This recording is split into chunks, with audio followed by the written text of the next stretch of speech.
Salve, sono il dottor Apierto. In questo sesto modulo parleremo del self-talk. Vedremo che cos'è questa abilità e come può influenzare la prestazione sportiva. Inoltre vedremo come viene classificato, quindi parleremo di diverse categorie di self-talk ed infine tratteremo qualche tecnica utile per poter sviluppare questa abilità. Il self-talk è un termine utilizzato per descrivere ciò che gli atleti si dicono ad alta voce, oppure internamente, quindi una sorta di dialogo interno. Viene considerato un'abilità mentale che consiste nel parlarsi in modo positivo, assumendo così il controllo dei processi di pensiero. Il self-talk può essere autodeterminato, quindi si verifica spontaneamente, oppure può essere utilizzato intenzionalmente per cambiare umore, comportamento e può essere scelto dall'atleta col sostegno del proprio professionista di fiducia. Per chi ha esperienza nello sport e nelle competizioni è semplice poter ricordare situazioni spesso difficili in cui il dialogo interno è stato negativo e può aver così interferito con la riuscita di una buona prestazione. In questi casi un self-talk adeguatamente strutturato può aiutarci nei momenti difficili, diventando così un ulteriore strumento per raggiungere prestazioni di successo.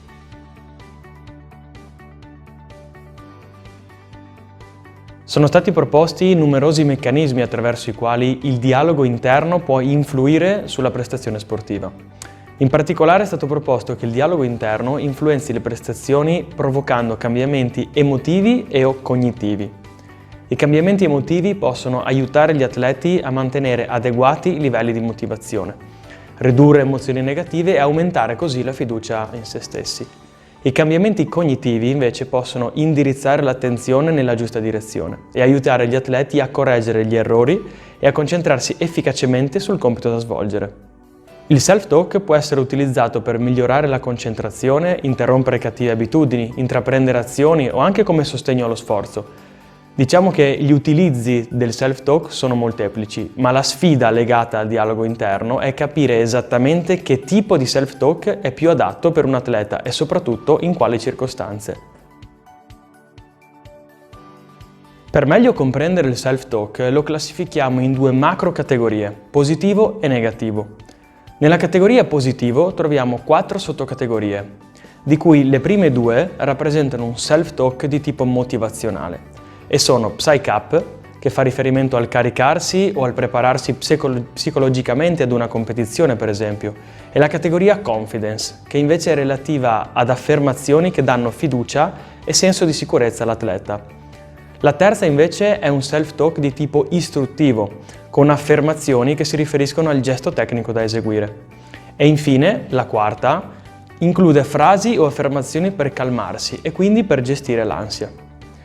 Per quanto riguarda invece la categoria self-talk negativo, troviamo la sottocategoria preoccupazione, con frasi del tipo oggi sbaglio oppure non mi sento pronto, poi la categoria disimpegno, con affermazioni come non posso andare avanti così, cosa ci sto a fare ancora qua, e infine la categoria relativa alla fatica somatica, quindi frasi come sono stanco, non ce la faccio più. Queste tipologie di self-talk possono influenzare negativamente il proseguo della prestazione.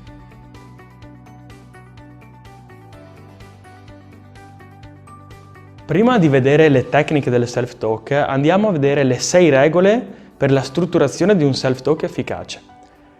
Regola 1. Formula frasi corte e specifiche. Regola 2. Usa la prima persona e il tempo presente. Regola 3. Costruisci frasi positive. Regola 4. Formula le tue frasi con significato e attenzione. Regola 5. Sii esigente con te stesso e poniti obiettivi che sono sotto il tuo completo controllo. Regola 6. Ripeti spesso le frasi. Dopo aver visto le 6 regole, andiamo ora a vedere alcune tecniche per poter utilizzare questa abilità. La prima tecnica che andiamo a vedere è fermare il pensiero. Un modo per superare i pensieri negativi, infatti, è quello di fermarli prima che possano danneggiare la prestazione. Fermare il pensiero implica concentrarsi brevemente sul pensiero indesiderato e poi usare delle parole chiave per fermare il pensiero e liberare così la mente. La scelta della parola chiave dipende ovviamente dall'atleta. Può essere una semplice parola che può essere detta a voce alta oppure internamente, a seconda delle preferenze dell'atleta. La seconda tecnica che andiamo a vedere è modificare il self-talk negativo in self-talk positivo. Quando i pensieri negativi arrivano, un modo per affrontarli è modificarli in self-talk positivo, che reindirizza l'attenzione per fornire incoraggiamento e motivazione. In questa tecnica inizialmente si devono elencare tutti i tipi di self-talk che influenzano negativamente la prestazione o che producono altri comportamenti indesiderati. In questa fase l'obiettivo è riconoscere quali situazioni producono i self-talk negativi e perché. Successivamente si prova a sostituire le affermazioni dei self-talk negativi con affermazioni positive e si va così a creare una tabella con i self-talk negativi in una colonna e i corrispondenti self-talk positivi nell'altra colonna. È importante fare pratica con il proprio dialogo interno in allenamento, perché la maggior parte dei pensieri negativi arrivano quando siamo sotto stress e l'obiettivo è quello di arrivare pronti quando si verificheranno quelle situazioni.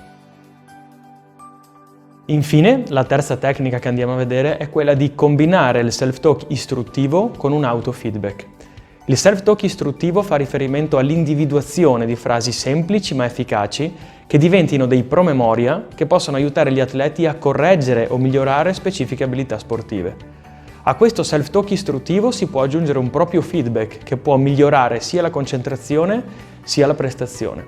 Per esempio, quando si esegue un'abilità correttamente, si possono utilizzare semplici affermazioni che possono consolidare la buona prestazione.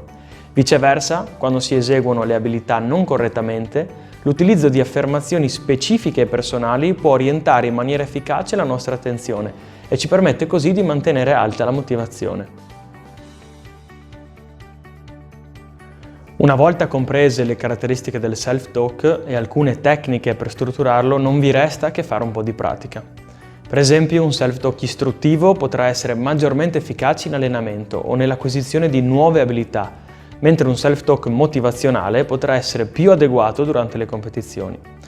Rimane importante quindi creare consapevolezza per poter capire come funziona il vostro dialogo interno nelle diverse situazioni e trovare così un self-talk che sia per voi efficace. Il nostro ultimo modulo si completa qui. Io vi ringrazio per l'attenzione e non mi resta che augurarvi un buon lavoro.